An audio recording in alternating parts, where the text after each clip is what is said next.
The Matrix is attacking this stream as we speak. The Matrix is afraid. Tristan, they fired their biggest weapon at us. They looked at us and thought they have too much power, too much influence. Let's hit them with the most powerful weapon we have. Let's cancel them. Let's close all their accounts. Let's make them vanish.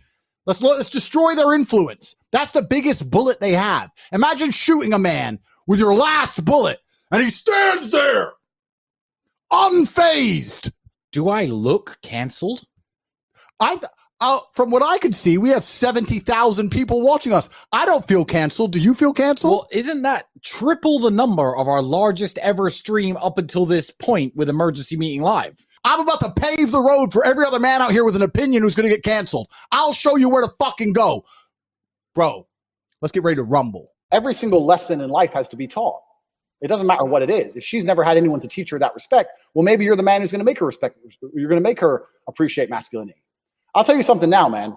The girls who were the biggest red flags and the girls who looked like the most problems, after I dick them once and ignore them, and they've never been ignored before in their life, they're the ones who crumble hardest. They're the ones who completely lose their shit because it's never happened to them. So if I do meet a girl and I see a bunch of red flags and she has all these male friends and she's always out partying, whatever, and I sleep with her once and I never text her again, they're the ones who break down in their heads faster than the good girls because they're so used to having their own way. I'll teach you to respect masculinity one way or another. Don't worry. If you don't respect masculinity, it's fine. Well, if you're unfixable, we'll sleep together once and I'll never talk to you again. Cool. Mm-hmm. One time is enough for me. I remember. I'm smart. Bye. I think you could also argue that boxing is a dance, too. It's a bit different than a TikTok dance. But, I mean, you are still on display, and Correct. But my life is on the line, and I've seen 5 people die. I don't want to sit here and brag and talk about the things I've done to people. There are people who will never be the same again after they stepped in the ring with me, ever again. I've seen screaming wives crying over their lifeless husband. I've done things you wouldn't believe. When you step in that ring, it's a different level. It's not a TikTok dance. It's actually extremely disrespectful. I know you didn't mean to disrespect, but it's extremely disrespectful to even insinuate that. It's not a TikTok dance. It's life and death. It's gladiators. It's a completely different realm. Facts. Because the current education system is read, read, read. It's not do, do, do. It's read, read, read. And that's why most people who come out of school can't do shit. That's why college and university is a complete waste of time. I did not go to university. The most successful people I know did not go to university. I do not have 4 years to dedicate to sitting there reading books of outdated knowledge when all the latest information in the world's on my internet Google browser for free anyway, and listen to some dork who's never made any money in his life tell me how to live my life. It's complete garbage. If you meet anyone who's successful near any field, most of them didn't go university. Now, I understand there's some professions where you need to go to university to become a doctor, blah, blah, blah. I understand that. My point is, in general, is that the whole education system is not based on doing things, it's based on reading things. And this is why, if you want information on how to get something done, you need to speak to somebody who can do stuff.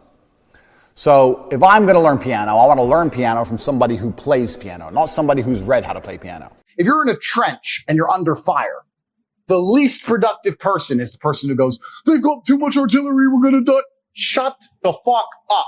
We all know. Shut up. That's not helping us, right? It's very infectious. So, and most people understand, they say, you are the sum of the 5 people you spend the most time with. Yeah. Then why the fuck are you spending time with negative people? Or people who complain? Or unhappy people? Or unlucky people? Or negative people? Stop talking to them. Everyone I talk to is like, yep. We are winners. All we do is fucking win. Oh, the Matrix attacks us. Oh, you think I need YouTube? You think I need YouTube? Get fucked. That's who we are, right? So this was when I was young. I was about 23 years old. I had a new girlfriend. Her name was Carrie. And her ex-boyfriend, I stole her from her ex-boyfriend. And if you're a man, you understand that no woman's truly single. You're always stealing her from some other guy, or she's still half talking to her. Oh, bro, she's half talking to her ex, or she's dating 10 guys. You're always out competing other men, right?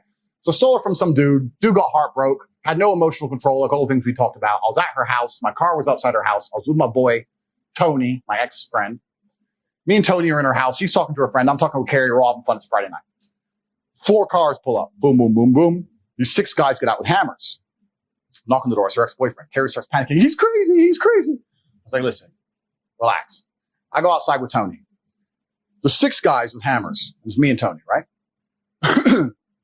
And he goes, bro, I don't even give a fuck about Carrie, but you're going to say sorry to me. said, sorry for what? Because you stole my girl, you're going to say sorry. And then we'll just go away. I said, I'm not going to lie to you, my friend. I'm not sorry for fucking anything. I'm not going to lie to you. I'm sorry. And then my friend Tony next to me, and when I said that, I swear to God, when I said that in real time, because I don't take my eyes off the enemy, right? There's 6 of them, but they're all facing me directly. So I was looking in their eyes directly. When I said that, I saw all of their eyes go, shit. You ain't going to say sorry. So now we have to actually attack him with hammers. Do we actually want to attack him? At the time, I was British kickboxing champion. I was known in my town. They knew it was going to be messy, right? And I had one hand behind my back as well. I had nothing in it. I had nothing in it. Who knows what's back there? Like, you had to do something, right? So they're looking at me and they're like, fuck's sake. We thought he'd say sorry and he didn't. Now what do we do? And Tony pipes up. Fucking dickhead Tony. Hey man, why don't you just say sorry? And as he said that, I saw all of their faces almost lit up because he inspired. The other team showed weakness, inspired weakness on our side. And from complete capitulation, they were now brave again because Tony ran his mouth. I swear on my father's grave, I'm standing there. Tony said that. I turned, I fucking smacked him, strained his mouth, knocked him out cold. Tony, don't. Tony, my own friend, my own teammate against the 6. I knocked him out cold. I don't need you now, Tony. I knocked him out. I said, fuck him and fuck you. I'm in the house. And I walked in the house and I saw them all stand around outside with hammers. Look at Tony asleep and go back in the cars and fuck off. Swear to God, that's a true story. If you're weak near me, you make me weak. I refuse to accept it. I give you a million stories of this. 2 years ago, maybe, we were in Munich. They called the police on me for not wearing a mask. That's a whole nother story. I told them to get fucked as well. We're in Munich. Wasn't wearing a mask, blah, blah, blah. We got drunk in the Kapinski, got really drunk, blah, blah, blah. I was drinking with some guys I kind of knew. In the morning, the police had come. They were threatening to arrest us all because we didn't fucking capitulate and we're 8 masks. The Germans are weird. So we got in our cars, we had 2 Raris, got in the Raris. We're heading back to Bucharest. We drunk loads. We were really, really drunk. We stopped at the gas station. We all got out of the car. One of the guys was like, bro, I feel so sick. Oh man, I feel sick. He was walking to the gas station. I said, and I went up to him. My brother talks about this all the time. He goes, and I pat him on the back and said, bro, if you're going to keep walking like a fucking injured antelope, you're going to stay here. We drunk booze. We all feel like shit. I'm not walking around Earth with some dude. I don't want you in my group. I don't want you getting in my car. I don't want you near me. When I walk with my team, you look and go, let's choose someone else. Let's choose another group to prey on. You are the weakness in this group. I don't give a, yeah, you drunk whiskey. Yeah, you feel shit. If you can't turn it on for 2 minutes to go piss and come back in the car, then get fucked. I had a serious conversation with the guy. Tristan goes, you're so right. Why the fuck? And there was no threats. We're at a gas station. But I can't even look at it and near me. I can't just see people near me being all, or crying or sad or whatever. You're allowed to feel sad. Of course, your girl left you. You lost your job. You're allowed to feel sad. That's fine. You feel sad. You feel sad right now? Good. Great. Sit the booze. Shut the fuck up.